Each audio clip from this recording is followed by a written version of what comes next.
Let's look at this question. This question appeared in AIIMS May 2016, and it talks about a child is brought to emergency with accidental ingestion of cyanide. So it blocks citric acid cycle by blocking. Now here there is a confusion. We'll talk about the confusion in a while. Options are succinate dehydrogenase, NADH dehydrogenase, cytochrome B-C1 oxidoreductase, and cytochrome C oxidase. Now this question essentially is not on citric acid cycle inhibitors, but it is more on your electron transport chain inhibitors. So let's look at in detail about electron transport chain inhibitors, and then we will come to the answer. So just have patience and go through this lecture, because electron transport chain, not only it's a very important topic, it keeps getting frequently repeated. And I'll tell you a very simple trick to remember all the inhibitors. So this is the diagrammatic representation of electron transport chain. We know it is made up of 4 complexes. So this is your complex 1, this is your complex 2, this is your complex 3, and this is your complex 4. Okay. So when NADH brings hydrogen ions, it brings it to complex 1. However, when FADH2 brings the hydrogen, it brings to complex 2. Will you remember? So NADH brings, it brings to complex 1. When FADH brings, it brings to FADH2. Now what happens is, we know that from complex 1, with the help of cytochrome Q, the hydrogen ions is transferred to the second complex. Again from second complex, it is transferred to complex 3, again using cytochrome Q. From 3 to 4, it is moved using cytochrome C. Okay. So let's look at the names of these complexes, because as we have seen many times in the option, they will not give complex 1, complex 2, complex 3, complex 4, but they can also give you the name of these complexes. So let's look at the first.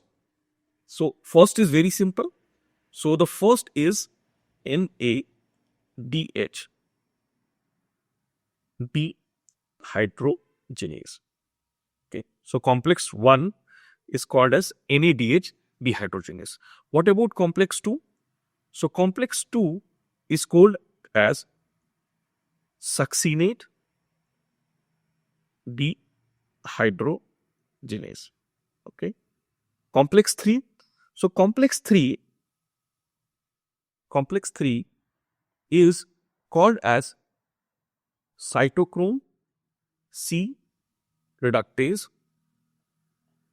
There is another name for complex 3, and that is also called as cytochrome B-C1 oxidoreductase. Okay. So these are the 2 names of complex 3. Let's talk about complex 4. So complex 4 we called as cytochrome C oxidase. So all the complex 4 names you have remembered. Complex 1 is called as NADH dehydrogenase. Complex 2 is called as succinate dehydrogenase. Complex 3 is called as either cytochrome C reductase or cytochrome B-C1 oxidoreductase. And complex 4 is called as cytochrome C oxidase. And this name is essentially based on whether who is supplying the hydrogen or who is taking the oxygen. Okay. So let's look at the inhibitors. Now complex 1, it's very easy. So it's complex 1. So all the inhibitors will have O. So complex 1 inhibitors, all the inhibitors will have ONE or 1 in that. For example, let's talk about the first inhibitor, phenobarbital. So you see all the phenobarbital has ONE in that, so it is complex 1 inhibitors. Also another barbiturate which you will remember is amobarbitone or amobarbita. Again, it's having ONE1 in that, so it's a complex 1 inhibitor. The second is rotenone. So rotenone, again ONE1, so it's a complex 1 inhibitor. Next is pyridine A.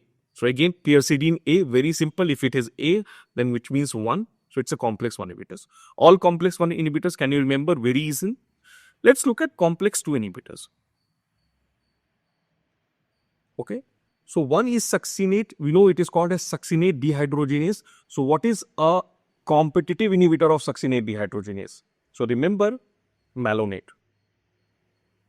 And this is in general a very important high point. Succinate dehydrogenase, malonate acts as a competitive inhibitor.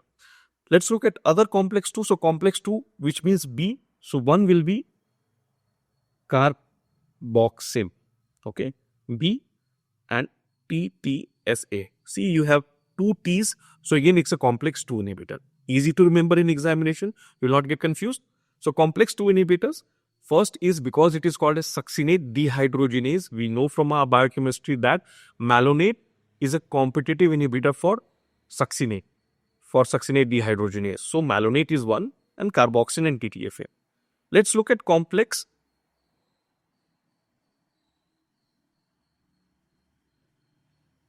3 inhibitors. Complex 3 inhibitors. So again, 3 letter A, M, A and BAM. British antileucite and antimycin A. Both of these are complex 3 inhibitors. Again, 3 letter word AMA and BAL. BAL is British antileucite. AMA is antimycin A. Both of these are complex 3 inhibitors. Let's look at complex 4 inhibitors. So all the complex 4 inhibitors has IBE in their ending. So let's look at the most important, cyanide. You see there is an IDE at the end of complex 4 inhibitors. Let's look at next, carbon monoxide. Again you can see IDE at the end.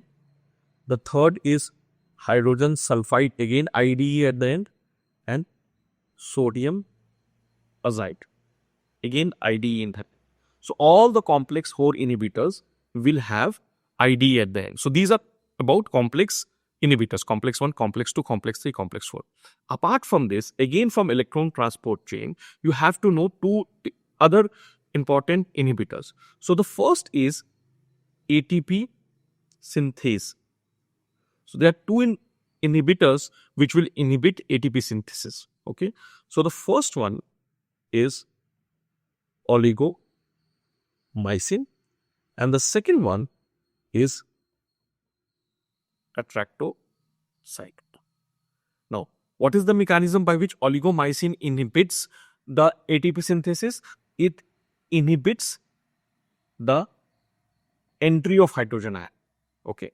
It inhibits the entry of hydrogen ion. How does atractoside inhibits? So it inhibits the transporter. So transporter, that ADP transporter is there, that will push ATP, the formed ATP out of the mitochondria and put the ADP inside the mitochondrial matrix. So that transporter is inhibited. So these are the 2 inhibitors of ATP synthesis. Another very important class, very frequently asked in MCQ, is a class of inhibitors for electron transport that we call as uncouplers. Okay. So what is this uncoupler? We know that when the electron is moving from complex 1 to complex 2, complex 2 to complex 3, at those processes, hydrogen energy is not being generated. What happens is, that suppose this is your mitochondria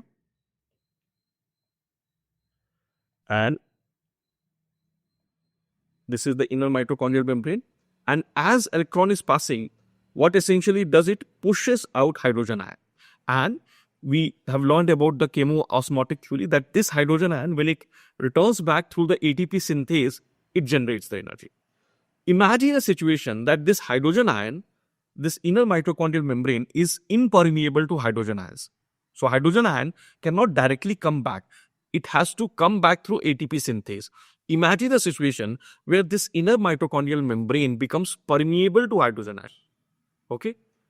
Permeable to hydrogen ion. So all the hydrogen ion which is being pumped out can enter back without going through the ATP synthase. Okay? So if the hydrogen ion is coming back through ATP synthase, then it will produce energy. But imagine, so let's say this is the inner mitochondrial wall and this is your ATP synthase. If the hydrogen ion is coming from here, it will produce ATP. But let's say it can enter from here. because ATP synthesis is not there for some, due to some inhibitors, it has become porous, so it will directly enter into it, but it will not produce energy. So what it will produce? All this movement of hydrogen ion will produce heat.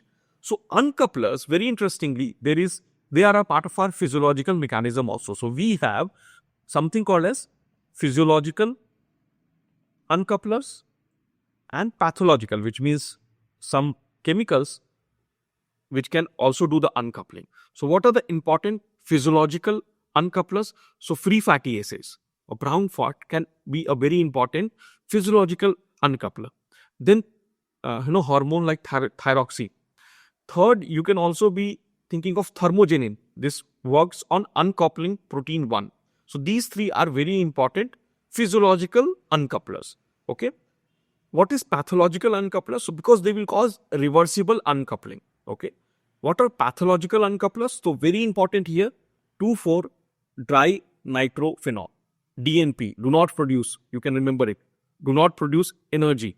So 2,4-DNP, dinitrophenol, is a very, very important pathological uncoupler. Another important pathological uncoupler is aspirin. Okay, aspirin in high dose will cause a lot of fever because of this uncoupling effect. And the last important again is valinomycin. So a lot of questions have been asked on this single slide. And if you know this, probably in every exam, either it is INICET, NEET PG, FMG, you will be able to answer that single question. So complex 1 inhibitors, complex 2 inhibitors, complex 3 inhibitors, complex 4 inhibitors, ATP synthesis inhibitors and uncouplers. All these are very important part of your. So once we have looked at all the inhibitors of electron transport chain, so we know that cyanide has IDE, and IDE is basically your complex 4 inhibitors. We know that all the complex 4 inhibitors will have IDE like hydrogen sulfide, carbon monoxide, cyanide, sodium azide. So this is a complex 4 or cytochrome C oxidase. We know that succinate dehydrogenase is nothing but complex 2. This is complex 1, this is complex 3 and this is complex 4. The correct answer here is cytochrome C oxidase.